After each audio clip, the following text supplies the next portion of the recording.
Sveiki, praeitą savaitę jums papasakojau apie vidutinio dydžio premium segmento SUV, o šiandien papasakosiu apie mažą ekonominės klasės crossoverį. Todėl šalia manęs 11 000 eurų kainuojantis Hyundai Bayon.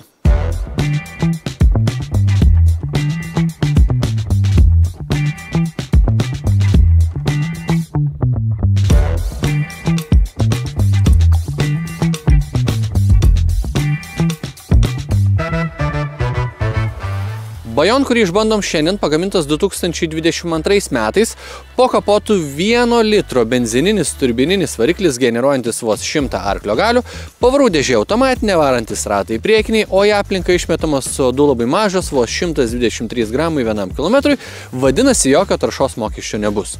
Tai pirmoji ir kol kas vienintelė Hyundai Bayon karta, jos gamyba startavo 2021 metais ir tęsiasi iki šiol. Tiesa, jeigu sugalvosit pirkti naują Hyundai Bayon, jis bus šiek tiek pasikeitęs, nes pernai gamintojas išleido faceliftą. Na, o skirtingi varikliai, su kokiais galėtumėte rasti Hyundai Bayon, vos 4. Jų dydis svyruoja nuo 1 iki 1,2 litro darbinio tūrio, o galia svyruoja nuo 84 iki vos 120 arklio galių. Na, o dabar yra ta vieta, kai turim priminti, kad jeigu norite įsigyti naudotą automobilį, kviečiu užsukti autoplius.lt, tai yra didžiausias Lietuvoje skelbimų portalas, kuriame galėtumėte įsigyti naudotą arba naują automobilį, jeigu užsuksite autoplius.lt naujų modelių katalogą. O jeigu visgi nuspręsite rinktis naudotą, tai stipriai rekomenduoju pasinaudoti autoistorija.lt paslaugomis. Tai yra tinklapis, kur galite pasitikrinti automobilio istoriją. Ta aš ir padarysiu Hyundai Bayon, įsivedžiau VIN kodą ir žiūriu, kokia yra situacija. Panašu, kad su skelbimu viskas gerai, jį mato, automobilis nevogtas, metai atitinka, rodo, kada praeita techninė apžiūra, kada jisai buvo parduotas. Rida 70 000, ant odometro taip pat rodo 70 000, viskas atitinka, vagysčių nėra. Žodžiu, panašu, kad tą automobilį aš galiu pirkti. Tai pasinaudokite autoistorija.lt paslaugomis ir jūs, jeigu ieškot nuolaidos, pasinaudokit nuolaidos kodu AUTOPLUS20. Na, pažvelgus į kėblą, tai tipinis korėjiečių gamintojo priekis, turim siaurus dienos ledus, posūkiai ir pagrindiniai žibintai yra įgrūsti štai čia, o apačioj turim buferio apdailą, kur iš tikrųjų man labai primena tos tikruosius bekelės 4x4 džipus. Automobilis išties trumpas, jo ilgis 4,18 cm, prošvaisa taip pat nedidelė kaip crossoveriui, vos 16 cm. Iš detalių turim stogo bagažinės laikiklius, neturim jokio chromo aplink langus, turim lengvai tonuotus stiklus, arko apsaugas ir miniatiūrinius ratukus su kalpokais. Na, o galinės dalies dizainas man šiek tiek kelia klausimų. Jeigu pažiūrėtume iš šono, kaip tą darom dabar, pamatysim, kad automobilis atrodo lyg iš karto po avarijos su sulankstyta bagažinė. Bet jeigu žiūrėsime galą tiesiai, viskas su jo labai tvarkoj. Turim nedidelį spoilerį, bumerango formos žibintus sujungtus štai šią juostą ir tokią pat buferio apdailą apačioje. Man patinka, kad neturim jokių duslintuvų, turiuomenį feikinių, ir man kiek keistoka tai, kad visas automobilis raudonas, bet pusė bagažinės yra juodos. Dabar sėdu interjerą ir turbūt net patys matot, kad čia tiesiog viskas dvelkia paprastumu. Pati pigiausia multimedija, oro kondicionierius vietoj klimato kontrolės, šviesios lubos, tamsus interjeras, tamsi centrinė konsolė. Tiesa, ant tos sėdynės yra keletas tokių įdomių apdailų, bet iš esmės viskas gana paprastai padaryta. Dabar pažiūrėkim kokybę. Tai kur dedu alkūnę, lyg ir turim šiek tiek minkštumo, porankis prasiilgina šiek tiek, bet neužsifiksuoja. Kitoj pusėje, kur dedu alkūnę, tai net barškent skauda, nes rankos sušalusios ant tiek kieta. Čia irgi kieta. Nu, turbūt ir patys viską puikiai girdit. Pažiūrėsiu, kaip surinkimas. O surinkimas rimtesnis negu kokybė. Šiek tiek sustojant prie sėdynių, tai jos nors ir labai paprastos medžiaginios su tokia keistoka apdaila, jos neblogai prilaiko tiek mano nugarą, tiek ir šlaunis ir atvirai pasakius pakankamai patogios, nes aišku, jos nėra minkštos kaip foteliai, bet jos pakankamai minkštos ir atsisėdus čia mano nugarą, sakykime, pakankamai maloniai į jas reaguoja. Jos aišku reguliuojasi, bet ko gero 2 metrų žmogui jau gali šiek tiek pritrūkti vietos.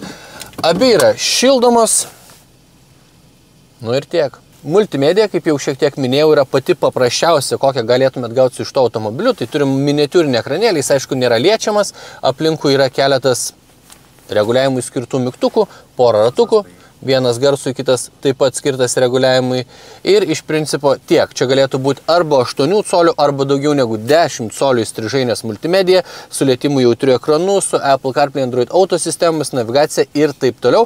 Tai rekomenduoju perkant tokį paieškoti bent jau 8 colių multimedijos. Lygiai taip pat šį kartą turim ir kondicionierių vietoj klimato kontrolės.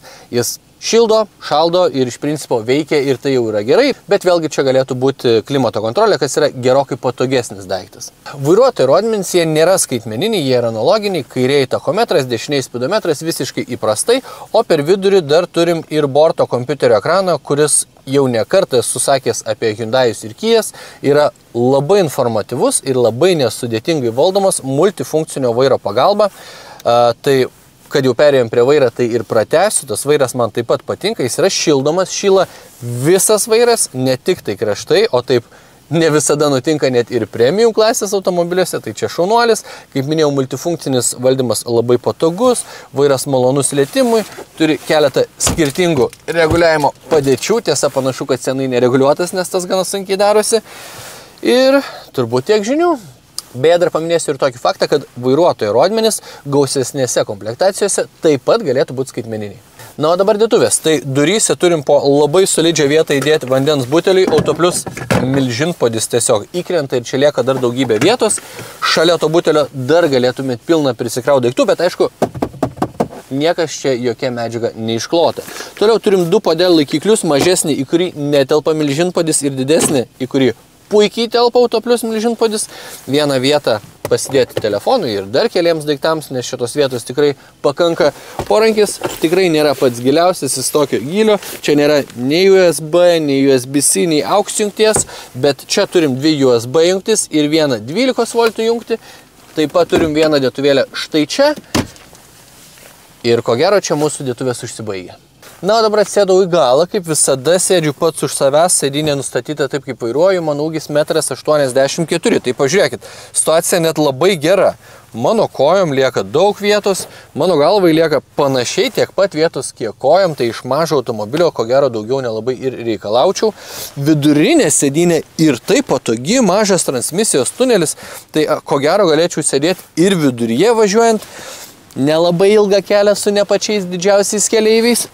Porankio neturim, sėdynės atsidaro į 2 dalis 40-60, turim vaikiškos kėdutės ISOFIX tvirtinimus su atsegamais dangteliais, ar kaip čia turėčiau vadinti, bet gal visai tai ir patogu. Apačioje turim vieną USB jungtį, būtų gerai turėti bent 2 ir kišenėlę, kur ko gero iš karto išslystų mano kištas telefonas kažkam užakseleravus.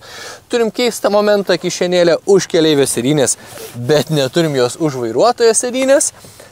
Na, o langas atsidaro beveik iki pat apačios. Tai sakykim taip, vietos čia kaip tokia mažam automobilį tikrai netrūksta, bet komplektacijos šiek tiek trūksta. Bagažinės talpa 411 litrų, per vidurį tarp konkurentų, Volkswagen T-Cross 450, bet, pavyzdžiui, Seat Arona jau tik tai 400. Turim 4 tvirtinimus sunkiam kroviniui, porą kabliukų pirkinių krepšeliui, vieną virvutę kažkam pritvirtint, 2 dugną, po dugnu labai daug susidėsti kasdien vežiojamų daiktų arba įsidėsti atsarginį ratą. Dugnas pakankamai gilus, čia susidaro nemenkas kampas, tai kažkokį sunkų krovinį ištraukti ar kelt gali būti pakankamai sudėtinga. Ir aišku, turim atsilenkiančias sėdynės. Jas atlenkus, tuoj tą padarysiu. Dugnas netampa visiškai lygus, tai kažką įstumt ar ištraukti bus šiek tiek sudėtinga, o mane erzina tai, kad užlenkus sėdynės dar visada prisispaudžia ir diržas. Na, o dabar išvažiavom kelią ir pradėkime nuo valdymo savybių. Ir aišku, automobilis buvo gamintas valdymui mieste, tai tos valdymo savybės pakankamai kokybiškos. Važiuoklė gana standi ir klauso mano vairu perdodamų komandų. Vairas sukosi gana lengvai, geras stabdžių jautrumas ir gal viena vieta, kuri mane erzina, tai truputėlį pritrūksta galios, kai noriu kažkur staigiai įlysti. Bet apart to, kalbant apie valdymą, viskas lyg ir neblogai. Kalbant apie komfortą, tai sakyčiau, savo klasiai Bajonas yra maždaug per vidurį. Pavyzdžiui, Ford Puma užmiestyje važiuoja gerokai kiečiau, bet komforto lygio, kurį gali pasiūlyti Volkswagen T-Crossas arba Škoda Kamikas, Hyundai Bajonas dar nesiekia. O aišku, jeigu lygintume ne tik su savo klase, bet bendrai su visais automobiliais, tai jis yra šiek tiek kietokas. Kalbant apie pavarų dėžę, tai turim 7 pavaras, ji yra automatinė, vadinasi DCT ir akceleruojant švelniai tos pavaros jungiasi gana neblogai, bet akceleruojant staigiai neretai galima pajausti šiokį tokį atsilikimą, kurį aš dabar jums pabandysiu pademonstruoti. Šiuo metu važiuoju 60 km/h ir nuspaudžiu dugną. Va dabar automobilis tik tai pradėjo traukti. Tai jeigu esame mieste ir kažkur reikia staigiai įlysti, tai tą progą mes kartais galim pražiopsoti per šitą atsilikimą. Aišku, taip pat automobilis gali turėti ir 6 pavarų mechaninę dėžę. Sąnaudų klausimų automobilis visai džiugina. Sąnaudos 100 km siekia nuo 5,5 iki maždaug 6,5 litrų 100 km, kas mano galva yra pakankamai sąžiningas rezultatas, o ar tai bus 5,5 ar 6,5 litro jau priklauso tik tai nuo jūsų važiavimo stiliaus. Na, o matomumas tikrai neblogas, bent jau priekyje viską matau puikiai, netgi ir šitam mažam automobiliui sumontuoti pakankamai didelį veidrodžiai, tai kas vyksta už nugaros per veidrodį matau puikiai, per langą taip pat viską matau puikiai, aišku, gal galinių sėdynių atlošai šiek tiek trukdo, bet jeigu jos nuleiščiau, tai tas matomumas dar labiau pagerėtų ir čia aš nelabai noriu kabinėtis. Na, o nuo šiol garsui matuoti pasitelksiu savo specialų įtaisą, kad jūs sužinotumėt ne tik mano nuomonę, bet ir faktus. Dabar važiuojam 60 km/h ir aš nutilsiu ir pažiūrėsiu, koks bus rezultatas.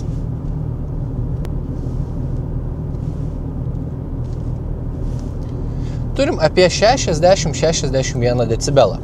Dabar padidinu greitį iki 90 km/h, užsistatau autopilotą.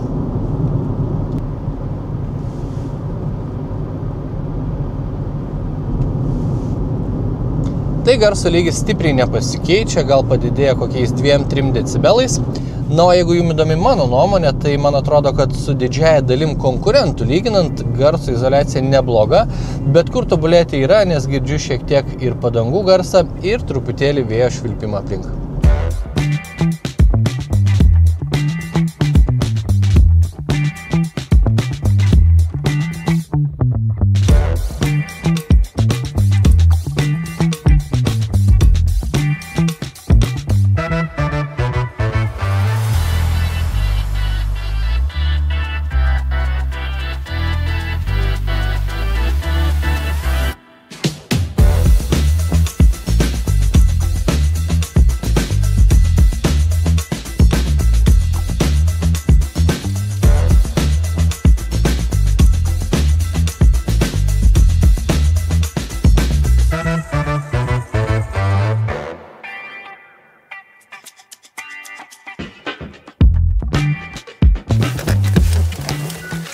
Na, o dabar kaip visada pakalbėkim apie kainas ir pasirinkimus.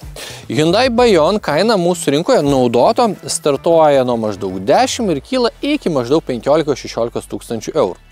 Aišku, toje rinkoje turim ir daugybę alternatyvų. Pavyzdžiui, Volkswagen T-Cross, Škoda Kamik, Seat Arona, Renault Captur ar tas pats Kia Stonic. Žodžiu, pasirinkimas tikrai platus. Beje, šį kartą dar sugalvojom paskaičiuoti ir kiek galėtų kainuoti metinis kasko draudimas tokiam automobiliui.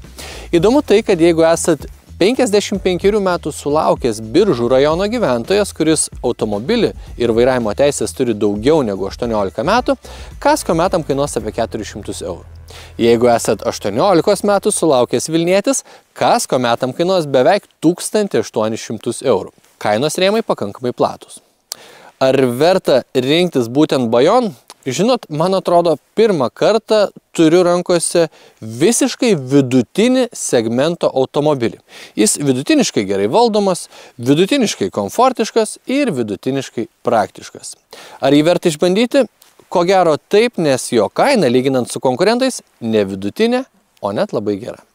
O dabar, bičiuliai, kaip visada sakau, ačiū, like, share ir subscribe. Iki.